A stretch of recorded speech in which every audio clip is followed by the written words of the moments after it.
What's a Christmas song doing here? What's up, friends? My name is Kevin Bissay, singer, songwriter, producer. Today, we are looking at the new Abba album, Voyage. Who's Abba? Never heard of them. They're basically like the Swedish Fleetwood Mac. Who's Fleetwood Mac? Acoustic pop rock group from the 70s. I mean, that's when their like big stuff was coming out. So Abba's kind of this in the same vein. They also wrote the musical, well, the music for the musical Mamma Mia. So, you know, Mamma Mia, here we go again. That's them. Now that Voyage is out, there can be a new Mamma Mia musical with more music from them. So I'm willing to give Abba a fair shot. I have no idea what this is gonna sound like. No idea what direction they're gonna go with, but hey, there's not a lot of new albums coming out this week. I still have faith in you. That's the name of the song. I'm not saying that about Abba. I had a buddy in Econ Research Group who was really into Abba. He'll be happy. Maybe I should message him. For I know I hear a bittersweet song in the memory. The development for the song so far, I'm like halfway through, has been brilliant. Like it just keeps getting bigger and bigger. And I love the, do I have it in me? It's great.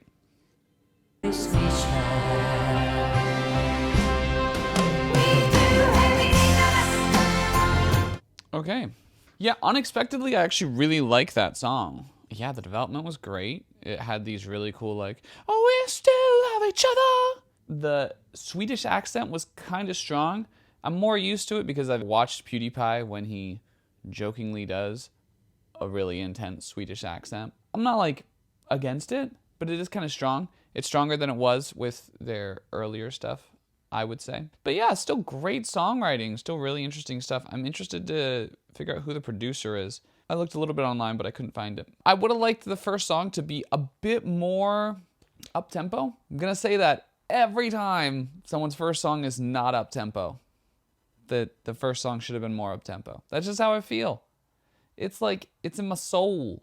If the first song's not up-tempo, I'm like, why not? Honestly, starting that song, I thought to myself, man, is this whole album gonna be just a bunch of ballads? Because I don't know if I can take that. But good song. I actually really like that one. Yeah, not quite like playlist worthy, I would say, but it's good. My playlist worthy. Like I have a best of 2021 playlist. Also, if you haven't subscribed yet, make sure you do that. Also, check out my latest album, Giovanni. When You Danced With Me.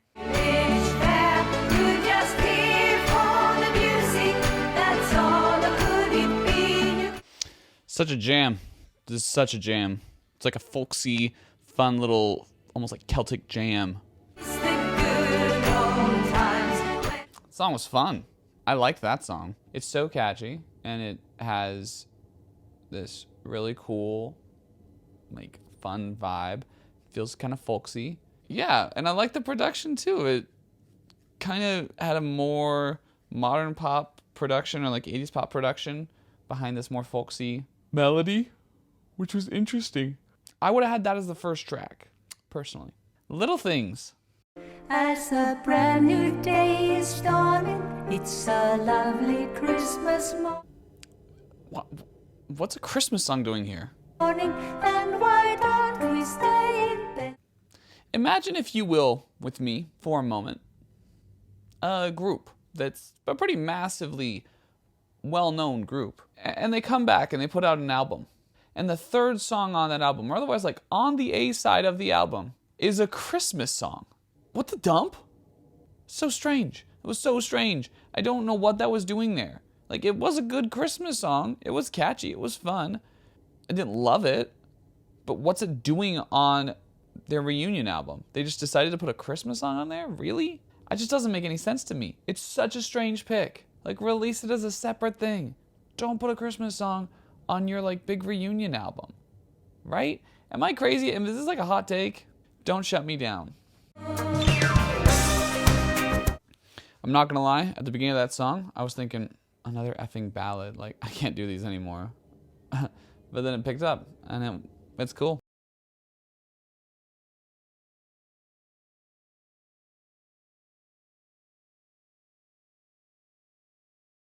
One was decent. It's better than the Christmas one, for sure. I like that it picked up, but besides that, there weren't that many energy changes. It's like it started low, it went to the hype mode, and then it had that choruses where the, more vocals joined in. But besides that, it was pretty constant energy wise. Like there weren't that many instrumentation changes, which I think could have helped kind of boost the song a little bit. It sounded like classic Abba for sure. People who really like ABBA music will like that song. Casual listeners like myself might be like, yeah, it was all right. Wasn't great. Just a Notion. Just a Notion. Here we go again. Mama, how could I resist this notion?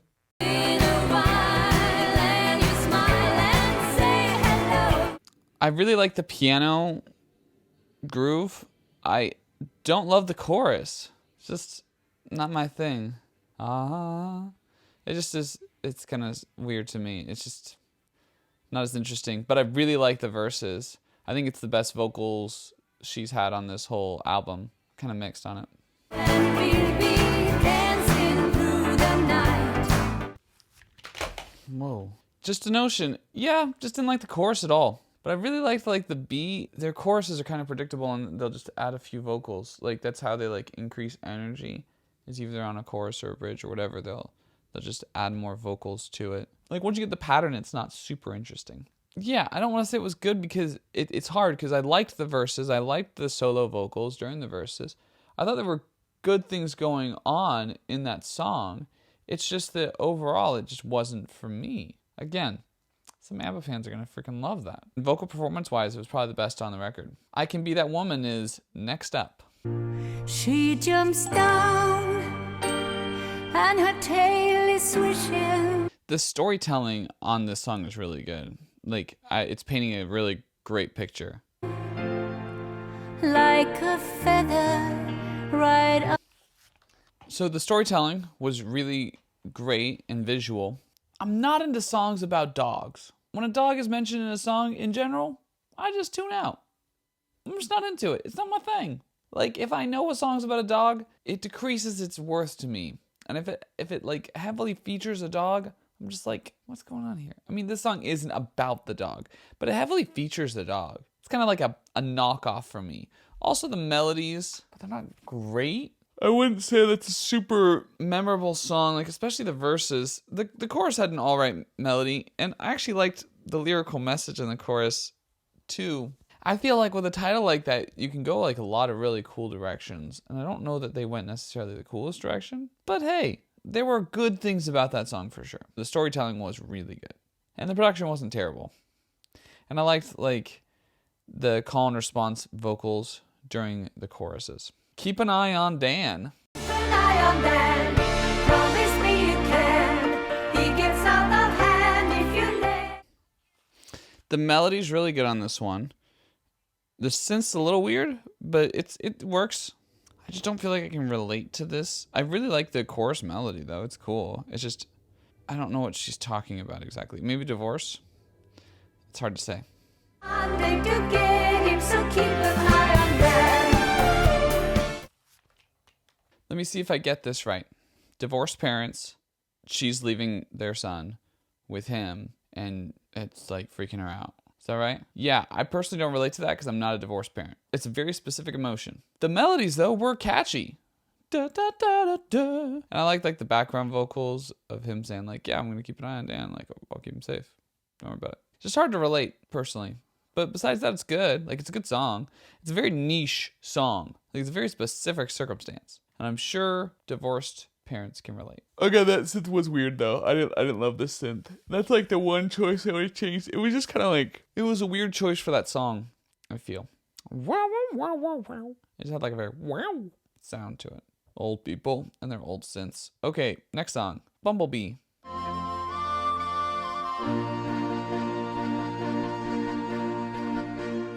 The subject matter for this song is strange. She's literally singing about bumblebees. It seems like the Bee Movie. Also, I still don't love their synth choices. It's just not my favorite. It's whatever. Likes the lilacs in my garden. Honestly, my favorite part of that song was the ending. I liked the guitars. Do, do, do, do, do. And then the flute going off with an accordion at the same time. That was just cool. And then the little glockenspiel. Yeah, good combo at the end there. The subject matter for these songs is so strange. Like, how are you going to have another Mamma Mia musical out of these songs? Have you ever thought of that, Abba? I know that's not the only reason they write songs. But, like, seriously, though, these have been, like, strange song choices. Like, it's been 40 years. You've written probably a few songs. You've probably had a few ideas floating around there. These are the ones you're going to showcase? Strange. Strange choices. No doubt about it that they're strange. No doubt about it. Let's give it a listen. Also, there just haven't been like a lot of like intense energy changes in this album. It's been pretty much the same energy-wise, which is causing me to be a little sleepy. Not gonna lie. I messed it up alright, and there's no doubt about it. This one actually has some interesting energy changes, and I like that. Like, it is a fun song, and it works. In general, it just works. Funny that the song ends with "This Isn't Where It Ends." I guess it's not the last song on the album, though, so maybe they're referring to that. Better than the other songs that have preceded it. Still not great, but better. Good energy changes. Liked it. For the most part. I think that's like the hardest they go. I think ABBA just isn't my thing in general. I go to tons of dances, and like I've seen tons of DJs play Dancing Queen. Every time they play it, I'm like, it's a beautiful song. How do you freaking dance to this? Like, I can't dance to this. Pretty basic 4-on-the-floor beat there. The instrumentation was cool. And the melodies were good. It's just, I don't know, it just wasn't my vibe. But like overall, like looking at it, I'm like, I should like that song. Maybe it's a performance. Maybe it's just like the voices. I think that might be a big part of it. I just don't love her voice right now. It just has like a weird sound to it. Not my favorite. Okay, last song, Ode to Freedom.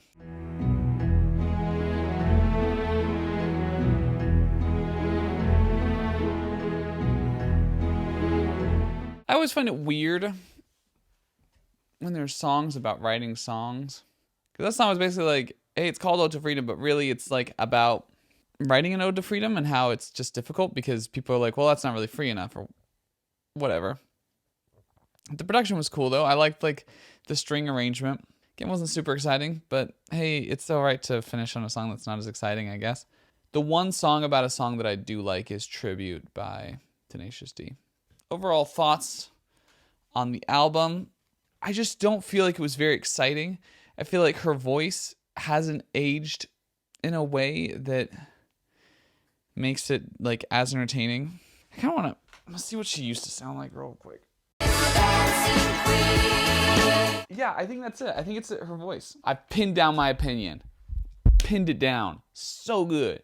Okay, so the music in general that ABBA releases isn't that exciting. It's not meant to be exciting music. It's meant to be kind of mellow, chill music, but the vocals were exciting enough that it got by on that. Her vocals used to sound really full of life, and now they don't. And so you've kind of taken a part out of that equation that was necessary for the songs to shine. Also, in general, the subjects used to be more interesting. The subjects on this album, about 50% of them, were pretty just, what? Like, what's this doing here? That was the shortest album to ever make me want to sleep that badly. I had to like get up and walk around to keep myself from falling asleep. Because it was just not exciting. I think it's because of the vocals. Like, the melodies are all right. There's this like soothing quality that ABBA has in general as a group. I could see if they had a different vocalist singing this stuff, that the songs could actually pop off a little bit. There's a few songs that could. There's some I'm just like, there's no reason to have that song. Ode to Freedom, Bumblebee. Like, there's just some subjects that are just like, it's just not as interesting. Keep an Eye on Dan, even. It's so niche. If I'm going to give it a star ranking, 1 star, not my cup of tea. Not my stuff. I don't even know if I'd put, like, the When You Dance With Me is like a possible playlist D song, but the rest of them are just kind of like, whatever. Not my deal. Some other cool music came out this week that I actually care about a little bit. Sia added some songs to her Christmas album, which is exciting because her Christmas album is one of the best Christmas albums. So, I mean, once I decide to care about Christmas music, which isn't yet, probably will come closer to Thanksgiving or after Thanksgiving, then I'll listen to those. I'll be in the right, headspace for it. Also, Anna Netrebko, my favorite opera singer and one of my favorite vocalists of all time, released a new album. I was listening to it this morning and it was great. She sounds so good. I thought about making a video of me just reacting to Anna Netrebko, but there were two problems with it. One, I didn't think it would get any views. Two, I would just enjoy it the whole time. Like, it would just be me enjoying opera music. Like, that's basically what it would be. Because the production of opera music, I mean, it's just going to be the strings, right? Like, you're not changing arrangements. It's just me loving Anna Netrebko's voice on all these dope arias. If you're interested in seeing that, let me know in the comments. Just be like, hey, do an Anna Netrebko video. Just load the comment section with that, and I'll do it. That's what I heard this week. I'm really excited for next week because Bruno Mars and Anderson .Paak are coming out with their Silk Sonic album, and it's going to be so good, and I'm so excited for it.